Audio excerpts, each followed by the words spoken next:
아스피린이 그 아스피린 맞나요? 네, 우리가 알고 있는 그 아스피린의 효능으로 대장암을 잡고 암세포 자살을 유도한다는 기사가 나왔어요. 아스피린이 대장암 세포가 자연적으로 죽도록 세포 사멸을 유도한다는 연구 결과이며 생쥐 실험 결과 이 같은 사실이 있다고 보도되었어요.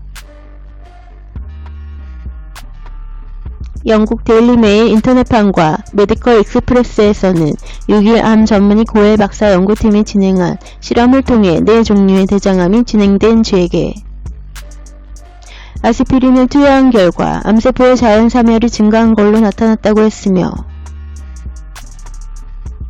또한 아스피린 투여량이 많을수록 암세포의 자연사멸이 더욱 늘어난다고도 하였어요. 이 결과로 아스피린이 대장암의 진행과 재발을 차단할 수 있음을 보여준다고 연구팀은 설명했어요. 또한 아스피린 투여량이 많을수록 암세포의 자연사멸이 더욱 늘어난다고도 하였어요.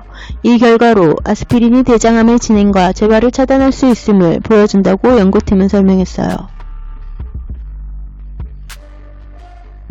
사실 아스피린은 해열 진통제로 우리가 많이 사용하는 약이죠. 이전에도 아스피린은 호주 멜버른 대학 등의 아스피린과 대장암과의 관련성 분석을 통해 아스피린의 새로운 효능에 이목을 끌었던 적이 있었어요. 연구를 통해 아스피린 소량을 꾸준히 복용하게 되면 심혈관계 질환과 암, 치매까지 예방할 수 있다는 발표가 있었어요. 또한 영국 앤디버러 대학팀도 대장암 환자를 대상으로 1년에서 5년간 꾸준히 복용한 실험을 한 결과 대장암 위험이 22%에서 30%까지 감소했으며 사망률 또한 44% 감소했다고 했어요. 미국 질병예방특별위원회는 과거 고혈압, 당뇨병, 고지혈증과 같은 심장병 예방 효과로 인정되었던 아스피린의 가이드라인에 최근 대장암 예방 효과를 추가하기도 했어요.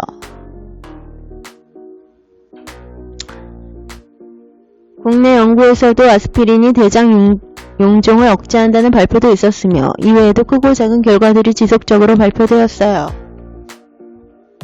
하지만 아스피린은 위 점막에 손상을 주어 위장 출혈을 초래할 수 있으므로 위장 장애가 있는 사람은 위에서 녹지 않고 장애가 서 녹는 장용종을 복용해야 한다고 해요.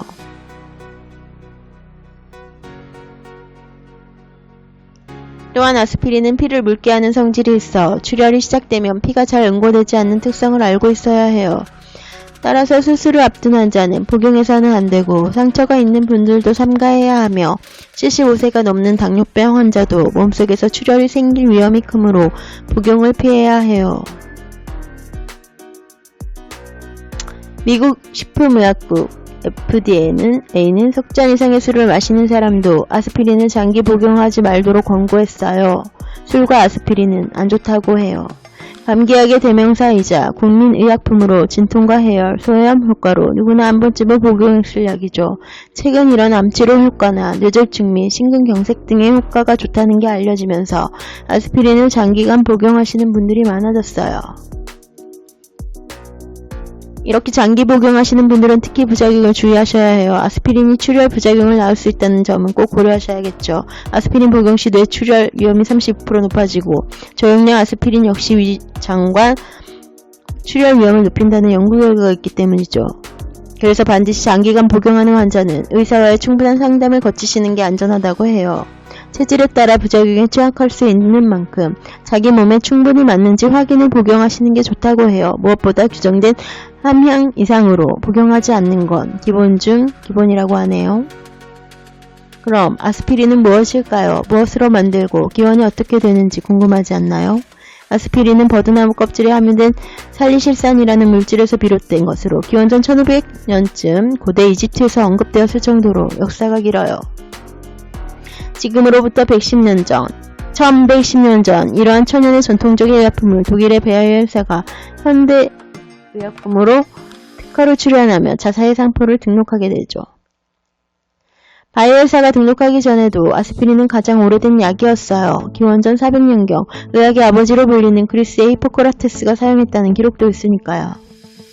그 2000년이 지나 영국에서 100버드나무 껍질이 해열 효과가 있다는 것을 확인하게 되고 이탈리아 화학자 피리아는 버드나무 껍질에서 약효의 주성분인 살리신을 분리하는 데 성공하죠. 그 뒤 몇 단계 화학 반응을 거쳐 아스피린의 모체인 살리실산을 얻게 되죠. 이런 살리실산은 의학적인 효과가 있었지만 위벽을 자극하여 설사를 일으키고 많이 먹을 경우 사망하는 경우도 생기곤 했죠.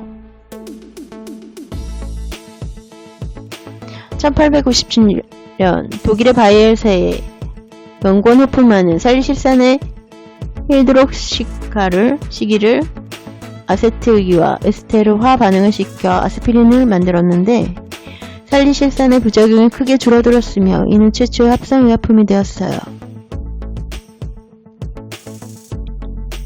그리고는 1899년 3월 6일 해열 진통제 아스피린을 특허 등록하며 출시하게 되고 1914년 초기에 가루 형태에서 지금의 알약 형태로 교체되면서 복용을 간편하게 할 수 있게 되었고 복용량도 표준화함으로써 더욱 대중화가 되었죠. 이런 아스피린의 라이벌이 나타나게 되죠. 바로 타이레놀이죠. 먼저 아스피린은 대표적인 해열 소염 진통제로 두통, 치통, 생통뿐만 아니라 치은염, 근육통, 상체에 생긴 염증을 가라앉히는 등 진통과 염증 완화에 효과적이에요.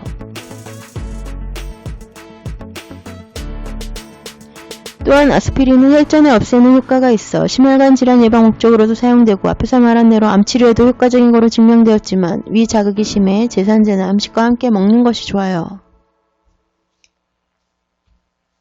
또한 아스피린은 혈전을 없애는 효과가 있어 심혈관 질환 예방 목적으로도 사용되고 앞에서 말한 대로 암 치료에도 효과적인 것으로 증명되었지만 위 자극이 심해 제산제나 음식과 함께 먹는 것이 좋아요. 또한 임신, 수유와 독감, 수두에 걸린 15세 이하의 어린이는 부작용이 나타날 수 있어 복용하지 않도록 해야 해요. 반면 타이레놀은 대표적인 해열 진통제로 해열과 진통에 효과가 있는 단일 성분제제예요. 해열 효과가 좋고 중등도의 통증 치료에 효과적이죠. 임산부가 진통 및 해열제가 필요한 경우 타이레놀을 복용해야 해요. 하지만 아스피린과 달리 소염 기능이 없어 염증에 동반되지 않는 두통, 치통, 생통 등의 생활통증 시 복용하는 것이 좋다고 해요. 또한 타이레놀은 공복에 복용해도 무리가 없고 임산부와 어린이가 복용할 수 있는 등 아스피린보다 부작용이 적지만 간 독성을 유발할 수 있어 술을 많이 마시거나 간질 환자는 복용을 삼가해야 한다고 해요. 오늘은 아스피린에 대해 알아보았는데 모든 약은 과유불급이에요. 지나치면 해로운 거 다들 아시죠?